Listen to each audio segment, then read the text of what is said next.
Hello everyone, welcome to my channel. I am sharing the prophetic dream of Pastor Hinn that we have to prepare. Pastor Hinn is not the only one who is saying this one. Also Prophet Shadow, if you are watching to Prophet Shadow, that the more we do prayer and the more we read the Bible from Genesis to Revelation. And thank you for watching this video. God bless everyone. To my wonderful partners, God's wonderful people. I'm in a car right now I want to tell you about a dream I had, a prophetic dream a few days ago. And we're on our way right now to minister and minister the word of the Lord here in Houston, Texas. A lot of traffic. But the Lord gave me an amazing prophetic dream a few days ago. I saw myself being lifted from the earth. I was wearing a white robe and I went into space, literally raptured. And I came to a curtain. As I was in space, suddenly I looked and I saw this beautiful curtain, and it opened up and I walked in. And I went through a narrow way, a white narrow way, all white, and it was like a winding way, and it was quite long. As I came out of this narrow way, I saw this beautiful area in heaven. I looked and I saw the Lord. That was probably the greatest moment I think of my life, when I walked up to him and gave him a hug. And he hugged me. Oh, I can still feel it. He noticed me as I came. He was standing talking to some people in heaven who were all wearing white robes. And I came over, and he did not say anything to me except just give me a hug. And then I looked and I saw the most beautiful mountain. I saw my wife Suzanne dancing joyfully up the mountain. She was just dancing, just joyfully, and she looked much, much younger than she looks today. I saw Mrs. John Hagee also in the mountain dancing just gloriously. And then I saw Pastor John Hagee, whom I've known for years. He was much younger than he is now, so was his wife. He was writing something very scholarly. And then I woke up. Now, there is a part of the dream I saw I cannot share. That's very personal. But I've been thinking about it for days now. I really believe we are very, very close to the coming of the Lord.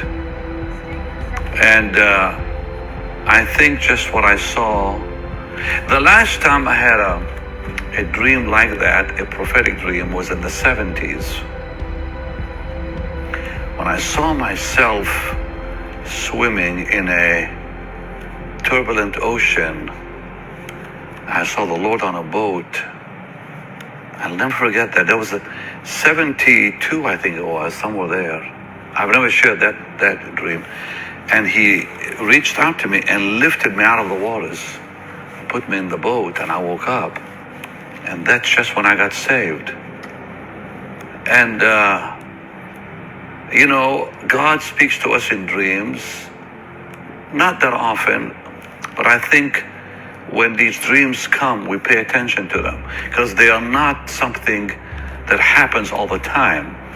Spiritual dreams, prophetic dreams, are life-lasting. You don't forget them. I mean, I still remember in details that dream I had in the 70s, and I've had some similar dreams back then about the coming of the Lord.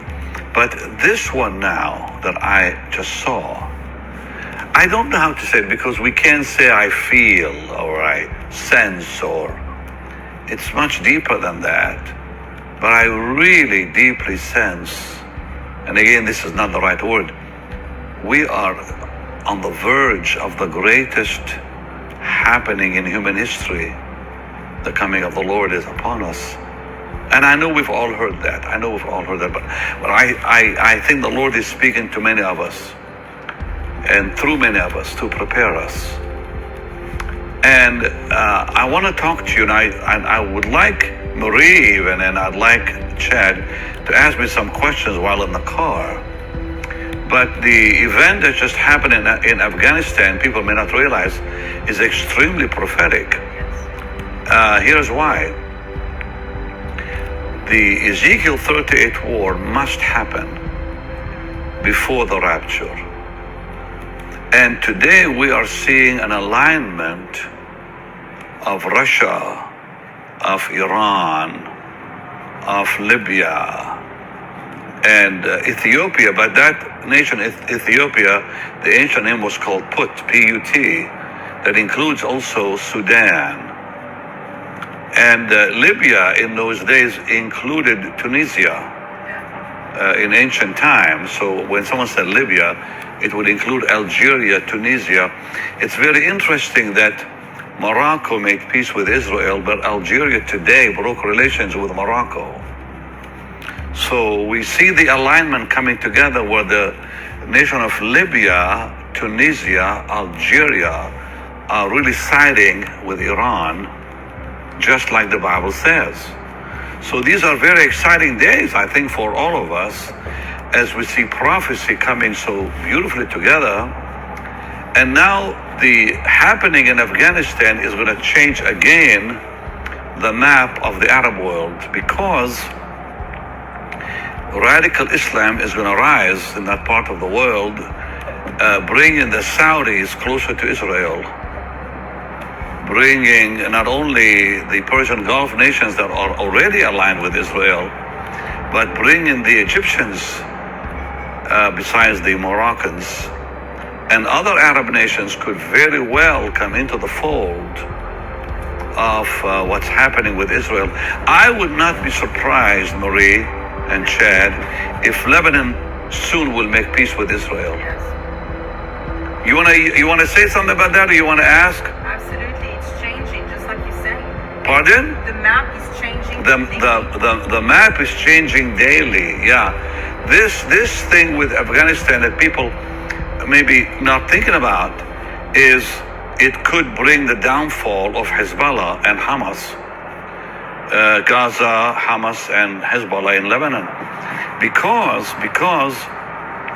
once Egypt and Lebanon and others line up with Israel, it could change the cooperations with Iran, Hezbollah. Lebanon is on the verge of collapse right now economically. They're running out of water. They're running out of electricity, on and on. That nation is suffering greatly right now, economically suffering.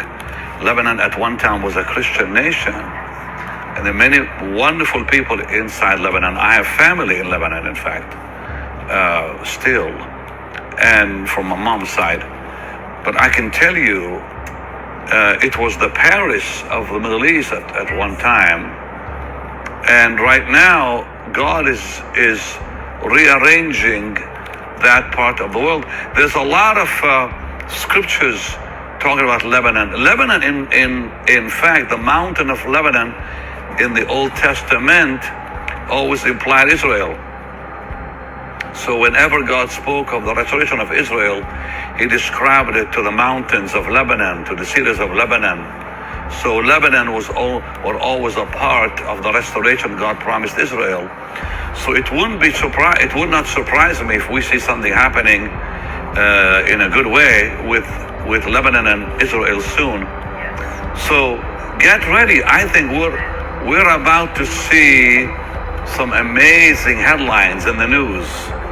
I think number one, we need to get ready for a dangerous rise of radicals with ISIS and the Taliban's now joining forces in Afghanistan, and who knows what could happen as a result. But I'm speaking about the Bible now. I'm not talking about politics as much as people may think I'm being political. I'm not political at all. I'm a Bible teacher. I'm a Bible student. I love the Word of God. And the Bible has nothing to do with politics. The Bible has got to do with God's plan for the nations, especially for the Church of Jesus, His Son. And so we as God's people need to pay close attention right now to what's happening in that part of the world.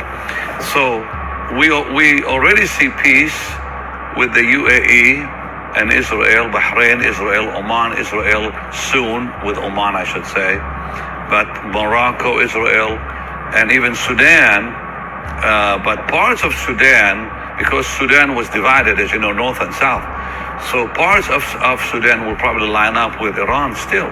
But by the way, do you have a question, Chad? If you do, ask me. If not, I'd like to keep talking. Okay. So when will the rapture happen? You know, the question, of course, has crossed our minds. No one really knows. No one really knows, because the Lord never gave us a timetable on that or a date. But He did say you'll know the signs. So what are we seeing today? Well, number one, while all this is happening, we're seeing the decline of the United States as a superpower. What happened in Afghanistan, the tragedy of Afghanistan has weakened the United Nations as a superpower. Nations are questioning what's going to happen to America now, because this is way worse.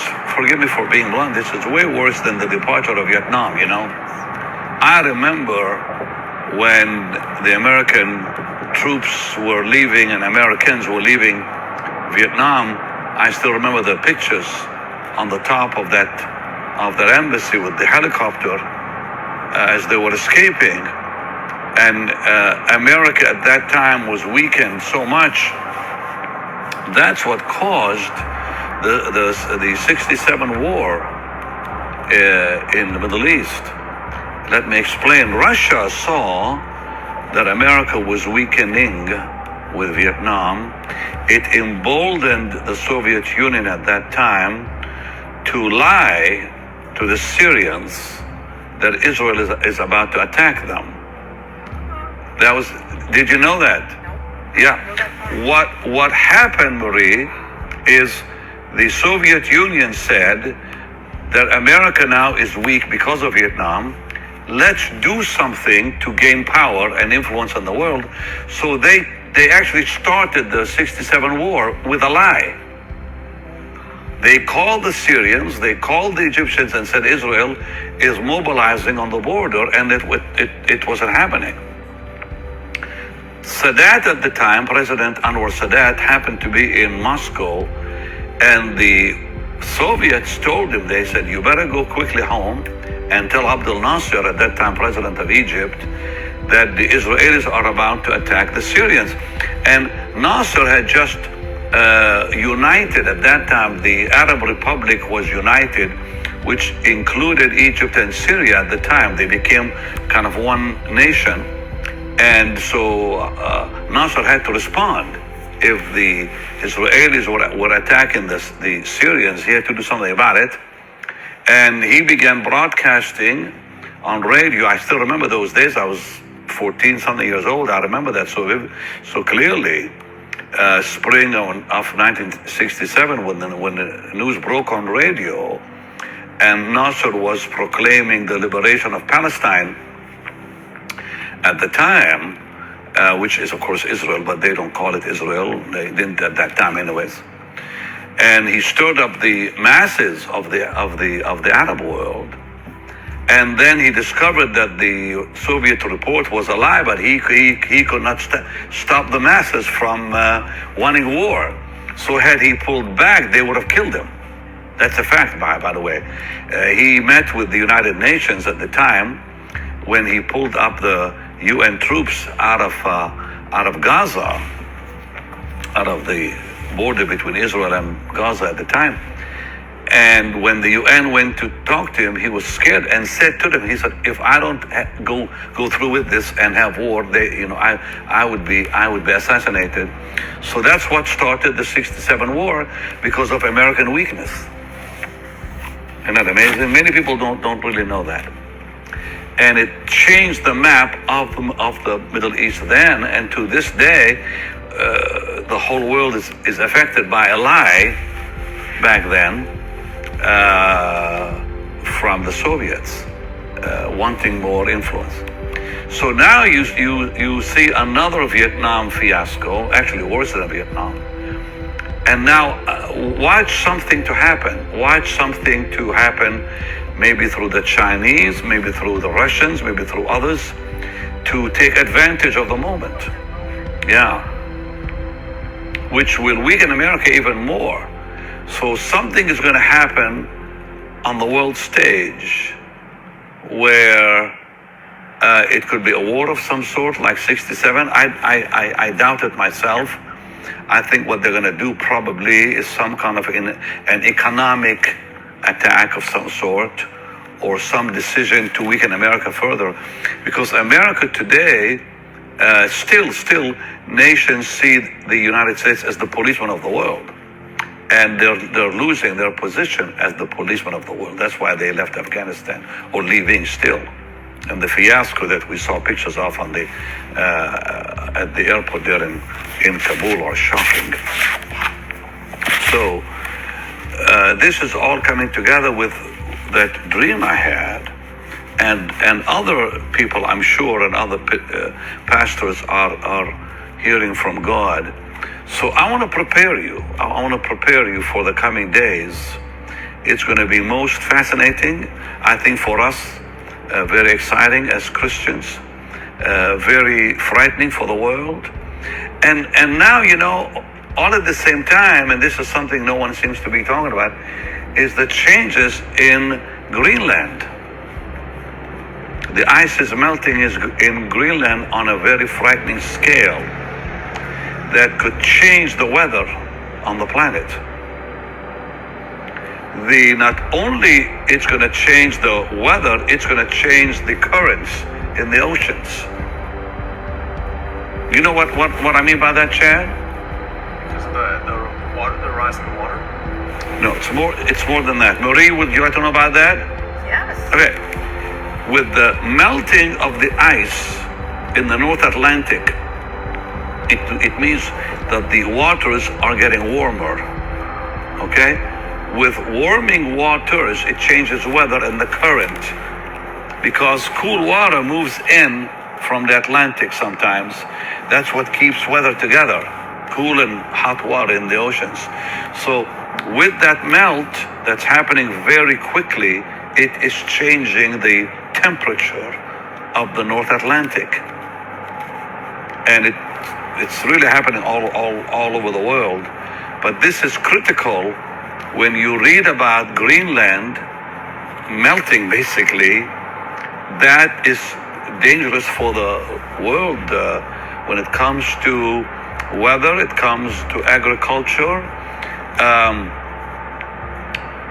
Weather changes already are affecting many parts of the world. Do you know that the Middle East is running out of water?